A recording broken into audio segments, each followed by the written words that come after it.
Welcome to the Dragon's Library, your source for games, movies, shows, and more.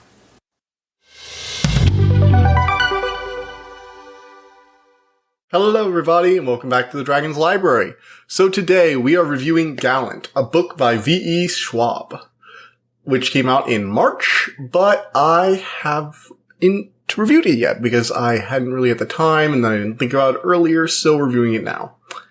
I haven't read any of this author's other works, although I did see her name on several other novels while working at Barnes & Noble. So I'm somewhat familiar with her, but I've never actually, read any of her stuff. Heard good things. Now, some of you might be wondering why I'm reviewing it instead of Ordinary Monsters. Well, I'm still reading through that book, or specifically listening to it, and needed something to review specifically for today. I had this in reserve, so I decided to finally give this book I read a few months ago a proper review. With that out of the way, what is this story about? Olivia Pryor grew up mute and surrounded by shades only she can see. Left on the doorstep of an orphanage as a child, all Olivia has is a journal which belonged to her mother. Having lost hope of family, she is surprised when a letter arrives from her uncle, who has been searching for her, calling his niece home to Gallant. But when she arrives, Olivia is informed that her uncle has been dead for a year. Greeted by two servants, Edgar and Hannah, as well as her cousin Matthew, Olivia's last remaining family, the girl's dreams begin to crumble around her. While Matthew tries to convince the servants to send her away, Olivia finds herself drawn through a wall into a dark reflection of the Gallant Manor, ruled by a shadowy master with even darker ambitions. So, Gallant is a wonderful story, whose writing is imbued with a haunting and truly tragic beauty. The peaceful home gradually gives way to a creeping dread that seems to seep through every piece that makes up the house. The whole thing reminds me of Lock and Key filtered through Uprooted. When Olivia first arrives at the house, she views the world as an orphan who has had to fight for everything she has. Sure, Olivia can see ghosts, but they don't really do much, and when she arrives at the house, the situation slowly shifts. Her cousin wants her gone. At first, it seems really petulant, like he's annoyed she's not like the heir or whatever. But as time passes, the reader and Olivia begin to realize he's trying to protect the last piece of family from the curse that has taken everything from him. Olivia, with the help of the servants, simply wants to stay in a place that to her is a paradise. I really like Olivia as a protagonist, and one of the main reasons is her flaws. She's selfish and spiteful at times, often to those who slight her, but she's not just cruel or angry. She shows genuine affection to those who care for her, like the two servants, specifically Hannah, who welcome her to Gallant, but is quick to draw offense like she does with Matthew. The fact that she's mute is played as a part of her life and not something that she really overcomes. She cannot speak, and much of her frustration comes with the struggle of not being able to communicate with and connect to others. This comes to parallel her communication with the dead shades and the other Gallant that she can speak with easier using her thoughts than any living creature. This portrays her as something almost as much dead as she is alive. This reading is enhanced partially by a reveal midway through the story. Meanwhile, through stories and backtalk in the journal, you have Olivia's mother, whose journal paints with a frantic mania. She committed a taboo and then fell in love, which caused her to flee the house with her husband, and the Pryor family long believed her dead, never realizing the truth of what she had done. Matthew is an interesting foil to Olivia, where she views Gallant as a new home full of opportunities. He only sees the place where his family has died horrible deaths in service of a task most of them never asked for. He constantly repeats, "Father said I was the last, and I will be the last," because despite now understanding that anyone can watch over the Gallant, it is the Pryors who are at the greatest risk. Until Olivia arrived, he was resigned to simply living out a hollow life until he died and his family was finally free. Despite neither the reader nor Olivia realizing it at first, he does care about her. He wants her to leave before she becomes consumed by their family's curse, because to Matthew, any life, even one alone and mundane, is preferable to his own life of crushing misery and death. The final character and the main villain is the master of the other Gallant. Now, I won't say too much about him in this non-spoiler section since it's a really cool reveal, but he's essentially a being who wants out and needs Olivia to do it, or Matthew. He comes across as a haunting yet inevitable creature, a force of nature personified as opposed to a living creature.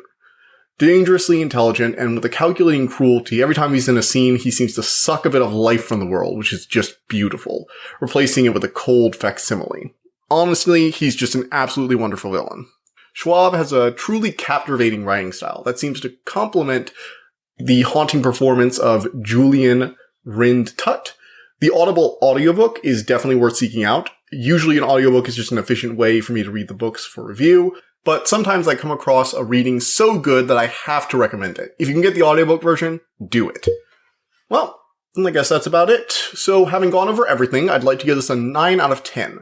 The book's a little short, only 350 pages, but it's well worth the read. If you like dark fantasy, historical fantasy, gothic horror, the Lock and Key comics or Netflix show, or Uprooted, then you'll probably enjoy this haunting masterpiece. And with that, we have finished the scripted review section. I hope I'm getting better at reading these. So you can also find my review of this, that formal review that I just read out, or at least a slightly edited version, up on Goodreads, and I will also be posting it to Amazon. It should already be up there, but we'll see. I am sorry if you're listening to this on Buzzsprout. It went up later because I forgot to record this last night. I already had it written down, but the recording just didn't go up, so I'm very, very sorry. Finishing up now, so you can do that. If you're listening to this on YouTube, just ignore the section. I might cut it out. We'll see. Anyway, moving into the spoiler section. There are spoilers here, but like I said, this is a very self-contained small story, and the reveals aren't, they're reveals when you first start reading the book, because it shows how different Olivia is compared to Matthew. But I will just say you can probably listen to the spoiler talk and still get a lot out of it. I personally like to go into things blind, so if you want to go into things blind, it's probably be a good time to head out, go listen to that audiobook, go read that book. You can do either. It's a good book. I definitely recommend it. Moving it from here, though, let's get started with the spoiler talk section. 3, 2, 1, spoilers. Okay, so before I get into actually spoiler details, I know I'm derailing myself again, but before I get started there, I do want to mention something. So one of the things I've started doing now that I have a scripted section is writing the scripted section ready for read, and afterwards looking at other people's reviews, seeing what other people have to say about this. And one thing I've heard said is that this is very similar to V.E. Schwab's other work. Apparently she has some recurring themes, girl goes into haunted house with mysterious otherworld. It's apparently a very recurring motif in her book, and a lot of people said it was really formulaic compared to her other stuff, that it wasn't as wide or massive. But as someone who went into this with just the idea that it's a short book by an author I've heard good things about, and it seems to be a self-contained story without any sequel potential, that was something I wanted going in. So to me, those weren't downsides, those were features. It also definitely serves as an introductory. If this is demonstrative of how her writing works and her different themes that she goes over, the different types of stories she likes to tell, if this is representative, I would definitely see this as a good way to get into her books in the future. In fact, I was going to check out some of her other series and potentially review them for this as little retro reviews. So if this book's goal is just to introduce you to stuff, or maybe just to get more of her writing, because her writing is fantastic. Even the reviews that didn't like this couldn't help mention I feel like she's falling back on her writing, but because, the writing here is amazing. You can't trash this writing. This is haunting, beautiful stuff. So I did want to point that out there. I heard those other reviews and I just disagree personally. So moving on from that, we're getting to the spoiler talk. There's not much to say here because, like I said, this is a pretty short story, but let's get started. So I already mentioned the whole thing about Olivia seeing shades. Her mother left her at this orphanage, this girls' school. Essentially, it's a little vague, but she was left there. She grew up there. She got teased a bit, but then she basically essentially reverse bullied her bullies. And now nobody touches her. All she really has is a journal, and when she gets her uncle's letter, she, it's they're like, oh, we'll happily ship you out of here to your family. Good riddance. Never see you again. Remember, if you try and knock on that gate, we're not going to open it for you. It's very clear that they do not want her to come back. And so she goes there kind of alone, and I really like the way that they parallel reveal, I'm going to talk about in a second, with her distance from people, which I think is pretty cool. So when she arrives there, it's revealed that her uncle's been dead for a year, like I mentioned. And it turns out the Priors, essentially, guard over a gateway to this gray, lifeless world. And inside, there's the master of the Gallant Manor, which is, they just call him Death. And he's essentially a personification of death. Not like a Grim Reaper, but death, the inevitable force of entropy itself. It's goddamn amazing. Every line in the scenes where they have Death or the master of the manor or whatever in the scene is just fantastic. And it's eventually revealed, the big twist midway through is essentially, so the Priors found essentially a seam where the shadow world meets their reality. So how a shadow will always have a seam, a place where it meets the physical thing it's reflecting off of? One of the walls in the Prior Manor is essentially the seam in reality where this death, lifeless reality meets ours. And the Priors found it because their family, like several other families, they're not unique in this, have the ability to see ghosts. Apparently, it's just a trait in this world. You can see, ghosts or ghouls. And they happen to be a family who stumbled upon this seam to this shadow world. They used some sort of ritual to seal it away and prevent the being inside from getting out, but it essentially became their task to keep it sealed. However, because their blood is the blood that seals it, not only do they have to manage the door, but the entity is constantly trying to get them specifically to release it. See, anyone can repair the door, which is what Matthew realized about like a few months after the rest of his family was all dead.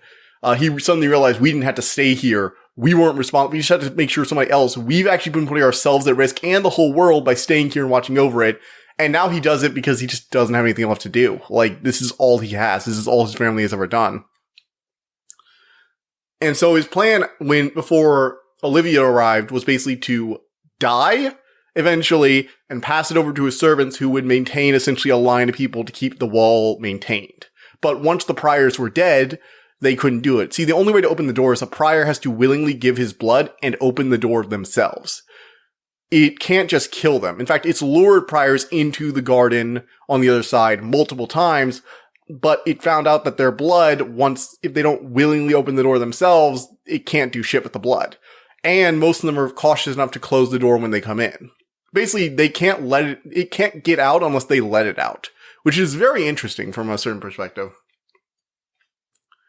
It essentially ties them to death. Every time one of them dies, they appear in the manor as a ghost that the rest of the family can see. Olivia actually finds her mother's room and actually sees her mother's ghosts in there, which is, I mean, for her, it's kind of normal because, she's been surrounded by saints her whole life. And as she explores and finds this hidden place and, figures out the secret of their family, she slowly understands what her mother was meaning when she said, I stole away across the wall and I met a shade. So death has 4 shadows, essentially pieces of its soul or whatever it has that it broke off into inanimate beings like puppets, soldiers or bodyguards. And one of the really cool things is that death can create a sort of facsimiles of life. And it does this by literally tearing chunks out of its body, like bone and flesh, and turning it into beings. And then it can break them down and they turn to ash and all that's left is like a tooth or a rib or whatever. And so the more he expends creating, the more he turns into this rotting corpse of a man, which is really cool from a certain perspective. I love the descriptions of it. They're just fascinating. But moving on from that, one of the shades was the first, and Death used to let it run around a lot. It was a piece of his mouth, a piece of his jaw from the side of his mouth on the right side. And it was the first one he ever created, and so he let it have a lot more freedom. But the longer these things are animate and on their own, the more they develop a personality. So when Olivia's mother came into the other side and it saw her, it decided to spare her life and help guide her to safety. But Olivia's mother became fascinated, so she started visiting it. And so the secret notes weren't a human, they were essentially one of these shades. After a while, Olivia's mother, now sick of being a prior, essentially, and in love with this shade, decided to run away, and that's Olivia's father. So she's essentially a child of life and death, which gives her certain abilities, and it makes Death think it can tempt her more than the others. So, in fact, he was the uncle who sent the message. Because it's essentially a piece of him, a brother of sorts, a puppet brother, but still. In a weird way, it wasn't lying, because the letter never named the uncle, it just said, your uncle. Which is fascinating because due to the circumstances of her birth, Olivia is sort of a nephew to Death. Maybe a grandnephew or whatever or grandchild would be a more accurate term, but you could probably call her a nephew to Death. So the letter didn't lie. Her uncle did want her back. It's just not the uncle she thought. But however, since the shadow was created to be a puppet, the longer it's been from its strings, the more detached it grew, and eventually it fell apart. So Olivia's father died, and her mother, enraged, destroyed the bone, the piece of Death that it made it, because she never wanted to give her love back to that monster. Essentially guarding him from ever losing his individuality, ever being subsumed back into death. Which is sort of like this immensely petty thing, and the Death even realizes, yeah, I tried to tempt her and rage at her. That probably wasn't the best move. I should have been more tempting. And again, I need to talk about Death because he's just so wonderfully written. He comes across as this truly inevitable force. He's not really living creature. He's not living. He's death. He's death personified. Everything he touches crumbles and withers and decays. Bones and blood and ash. And his plans are always very long-term and very inevitable. Like, even when he killed the child, he was still experimenting, trying to figure out a way to get out using their blood. It wasn't just petty. He never kills just to be petty. He comes across as a magnificent bastard, if you've ever looked up TV tropes. And he never breaks down either, not really. He always kind of keeps his cool, even when he gets angry, even when the heroes thwart him near the end, sort of. He always is like, in the end, I get you all. In the end, I get everything. That inevitability that death has. And the characters recognize this. In addition, Olivia being a part of death, her mother eventually, knowing that it's trying to drive her back, decides to leave Olivia with the orphanage and then face her fate, which caused her to die in the manor. And the death has essentially been looking for Olivia all these years. It sent out the letters because the uncle was theorizing about stuff and found these notes. So it basically possessed Matthew, sleepwalking. Now he has all these,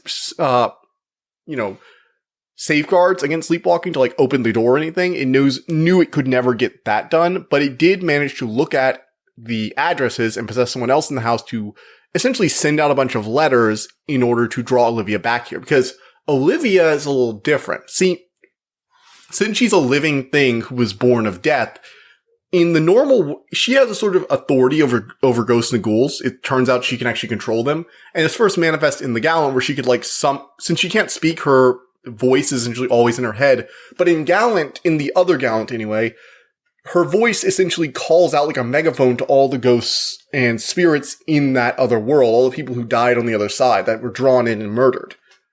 And they defend her, partially because they want to, and also because her power allows them a certain level of coercion over them. However, it's also revealed that just as death causes any life form he touches to drain and crumble to ash and bone, she can revitalize them. When she finds a flower in there, a dead, wilted flower, she brings it back to life with nothing more than her touch. The same way death steals life, she can give it. And death sees an opportunity. After verifying her power, he essentially lures her back in with the hope of Matthew's brother, who vanished but wasn't confirmed dead yet. And when he captures her, he says, "Let me show you something." And he uses his bones to essentially build a facsimile of her family. Now, Olivia, and he basically has them play out their family drama like 3 freaking times just to break her down. And Olivia is obviously broken up over this, but she tries to stay strong. But then Death makes a really convincing offer. And quite frankly, it's probably one of the most convincing offers I've ever seen a villain make.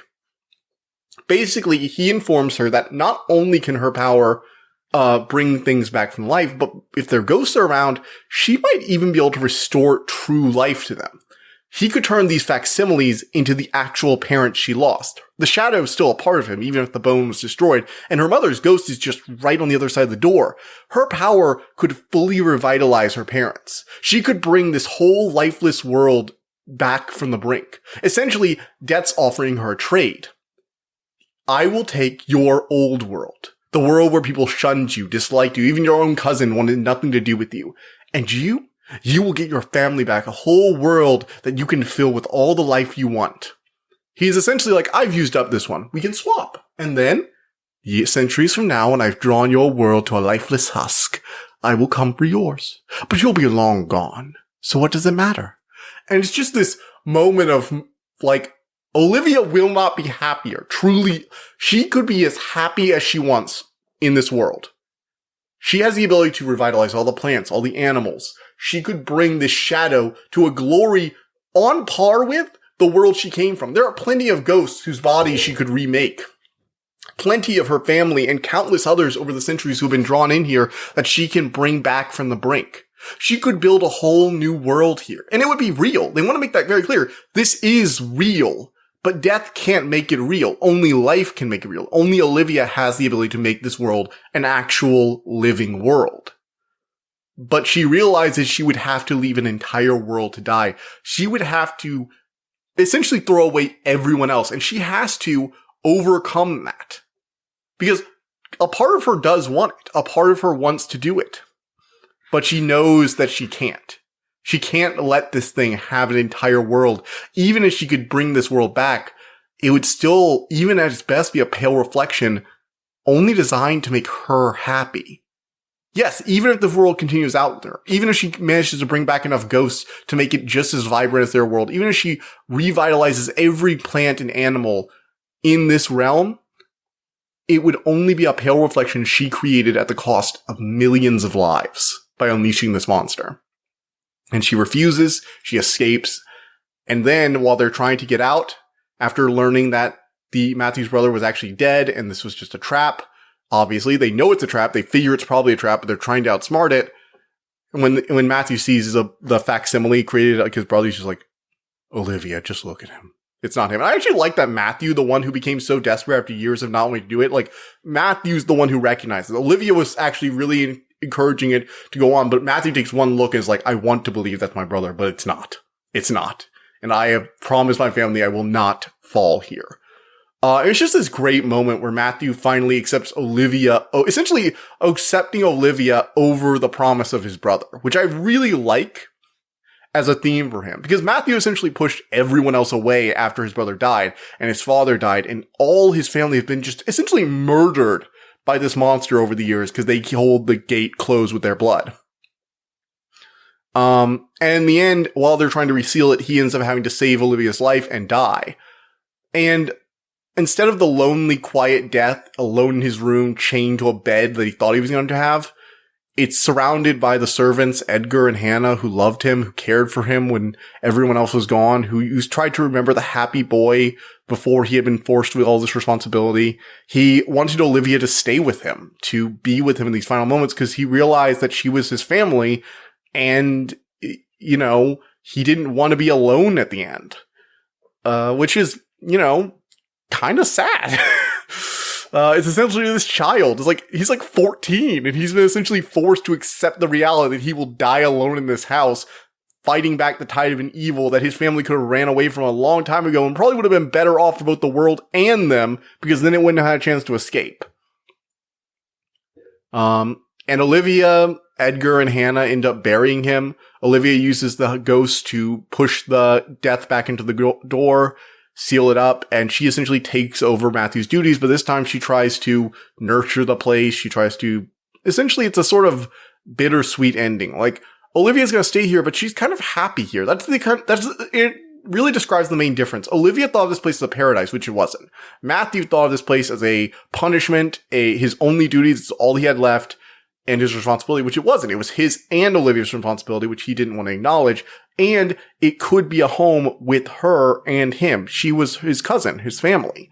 And in the end, it did make him happy to have her here. He chose her over this facsimile of her brother, just like she chose Matthew and the rest of the world, which she had been pushing away, over the facsimiles and potential resurrection of her parents. Which is interesting. I like it as a character arc and a good overall conclusion, even if it ends bittersweet with her and Matthew's ghost playing the piano together. One of the things that's really interesting about this book overall too is the fact that Olivia is mute, and a lot of stories like the mute character will have like one line of dialogue, but she's just mute all the way through, which I kind of liked. It makes her communication issues with other people an actual issue, and it parallels her inability to communicate with anything but the dead, which actually, is essentially her power. She can't speak, but the dead hear her and obey, which is fascinating as an aspect of death, as, a being of life born from death, that she's able to communicate more with ghosts than she can with actual people, but she still desperately wants to communicate with people even though it's difficult. Yes, communication and accepting your family is the main themes of this. Go figure. It's like some common themes to learn things around, but I do think the way they use her mute, the fact that she's mute, is very, I don't want to say unique. I think I've seen other things like this, but like, it's not something you see often, and actually handles the ending of it better than I think a lot of others do. So, all in all, I think this is a really good book. It has solid themes, the characters are very nice, but as you might have guessed, there really isn't that much to go on. I went over all the major things. She arrives, basic setup at the boarding school. She goes to her house, finds out her uncle's not gone, cousin doesn't want there. She spends the night, gets drawn into the shadow world, escapes, and then she has to talk about the cousin she saw. It's Matthew's little brother. They plan a new escapade. They have the confrontation with death, and they head back. Matthew dies, and Olivia has her epilogue. That's basically the whole book. There's not much to this, but it's so beautifully written, and the characters are fairly well realized that I really like it. In addition, one of the things I like near the ending is it's not just bittersweet because Olivia has to keep guard over the door, but she also left her mother's journal, which is the only thing that connected her to any sort of other life throughout her existence, and something she was literally able to, she would basically traumatize several of the girls at her boarding school for trying to damage it. And it was essentially her most prized treasure, her mother's words that she'd memorized, but the book was still a comfort. Her father's drawings. And the fact that she is willing to keep the door closed and not chase after it signifies she's come to terms with her mother, her family, and her place in the world. She's found a place she's happy with. She's no longer chasing some ideal life. She's happy with the life she's managed to carve for herself. So I thought those were some interesting ideas. Wanted to add those on. But yeah, that's about it. So we're going to talk about what's coming up next.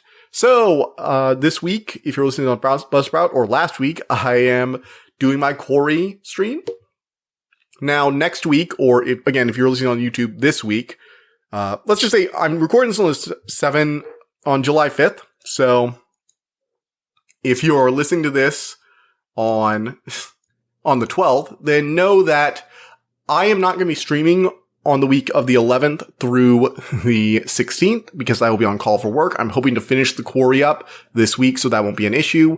But if I don't, the Quarry review will be coming in a few weeks, so give that time. Next review is going to be Thor: Love and Thunder. Get ready for that on Thursday. It's going to be a lot of fun. Can't wait for it. Really excited. Come on, Taika Waititi. Don't mess up this movie. He's doing this one, right? I'll have to go check.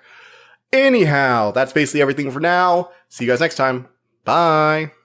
I hope you enjoyed listening to this episode, and thank you for listening to the Dragon's Library. Please subscribe to this podcast to be notified of new episodes. The Dragon's Library releases new episodes Tuesday and Friday each week, and you can follow us on Twitter at dragon_library2.